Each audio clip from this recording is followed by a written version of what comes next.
الحمد للہ وحدہ والصلاة والسلام علی من لا نبی بعدہ، اما بعد۔ کیو ٹیلی ویژن دیکھنے والے تمام ہی ناظرین کو، پوری دنیا میں اس وقت ہماری یہ ٹرانسمیشن دیکھی جا رہی ہے، سب کو بہت ہی خلوص کے ساتھ عامر لیاقت حسین کا السلام علیکم۔ آئیے اپنی اصلاح کریں، ہمارے پروگرام ہے ناظرین کرام، اور آج کے دن کو بڑی خاص نسبت حاصل ہے، کیونکہ آج نبی کریم صلی اللہ علیہ وآلہ وسلم کے گھرانہ نور کے ایک مثل نور امام علی مقام سیدنا حسن رضی اللہ تعالی عنہ کا یوم ولادت ہے۔ ناظرین کرام، ایک روز ایک شخص امام حسن رضی اللہ تعالی عنہ کے پاس آیا اور کہنے لگا کہ میں گنہگار انسان ہوں، مجھ سے گناہوں کی زندگی نہیں چھوٹ رہی، پریشان ہوں، مجھے کوئی ایسا کام بتائیے کہ وہ کرنے کے بعد میں گناہوں سے آزاد بھی ہو جاؤں اور ایمان بھی سلامت رہے۔ امام حسن رضی اللہ تعالی عنہ نے فرمایا 5 کام بجا لاؤ، اس کے بعد جو جی چاہے کرو۔ شخص بغور سننے لگا، کہنے لگا امام فرمائیے، میں سننے کے لیے بے قرار ہوں۔ آپ نے ارشاد فرمایا کہ پہلا کام یہ کرو، تم گناہوں سے بچنا چاہتے ہو، ٹھیک ہے، بچ جاؤ گے، اور تم یہ بھی چاہتے ہو کہ ایمان بھی سلامت رہے، یہ بھی ہو جائے گا۔ تو پہلا کام یہ کرو کہ خداوند عالم کا عطا کردہ رزق استعمال نہ کرو، پھر جو جی چاہے تمہارا وہ کرو۔ دوسرا کام یہ کرو کہ خداوند عالم کی سلطنت سے نکل جاؤ، دور چلے جاؤ کہیں، پھر جو جی چاہے تمہارا وہ کرو۔ تیسرا کام یہ کرو کہ کسی ایسی جگہ چلے جاؤ جہاں اللہ تمہیں نہ دیکھے، پھر جو جی چاہے وہ تم کرو۔ اور چوتھی بات یہ ہے کہ جب ملک الموت تمہاری روح قبض کرنے کے لیے آئیں تو ان سے کہہ دینا کہ ابھی آپ تشریف لے جائیے، میں ابھی نہیں چاہتا کہ میری روح قبض ہو، پھر جو جی چاہے تم کرو۔ اور 5واں اور آخری کام یہ ہے کہ جس وقت جہنم کا داروغہ تمہیں آگ میں ڈالنے کے لیے اٹھا کر پھینکنے لگے تو تم آگ میں کودنے سے انکار کر دو، اور پھر جو تمہارا جی چاہے تم کرو۔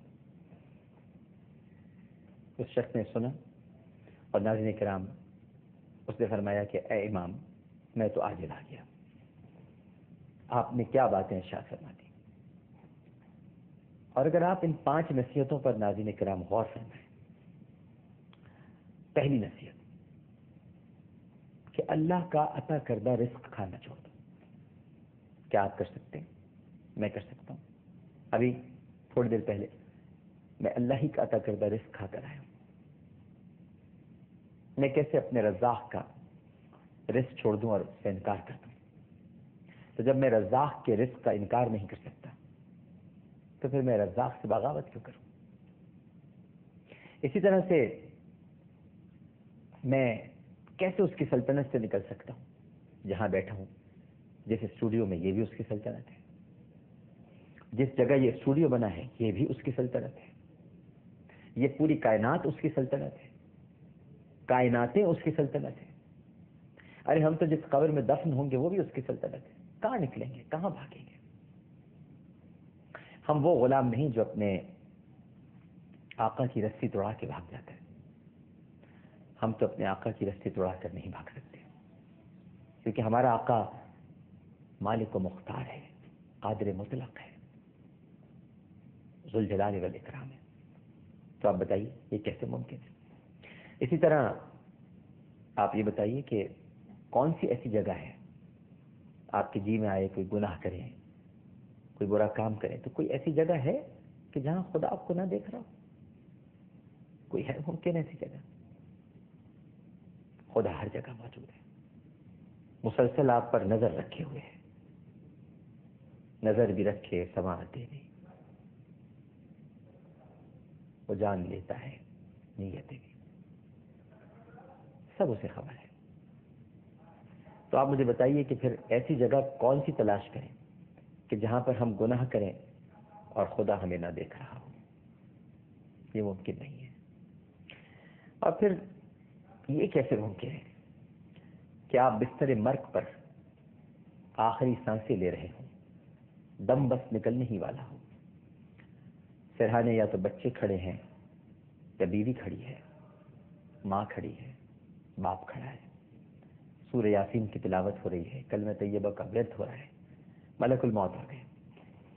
کیا آپ میں اتنی طاقت ہے ملک الموت سے گفتگو کرنے کی کہ آپ ان سے یہ کہہ سکیں کہ حضور اس وقت تو آپ تشریف لے جائیے، پھر کبھی آئیے گا تو روح قبض کر لیجیے گا؟ کہ یہ بھی طاقت نہیں ہے۔ اور پھر سب سے بڑی بات یہ ناظرین کرام کہ گناہوں سے آری لدی پھدی زندگی گزارنے کے بعد جب آپ کو جہنم میں ڈالنے کا وقت آ جائے، اور اس وقت کیا آپ میں اتنی طاقت، اتنی قوت، اتنی استطاعت ہے؟ آپ کی زبان میں کیا لڑکھڑاہٹ نہیں ہوگی؟ کیا آپ کہہ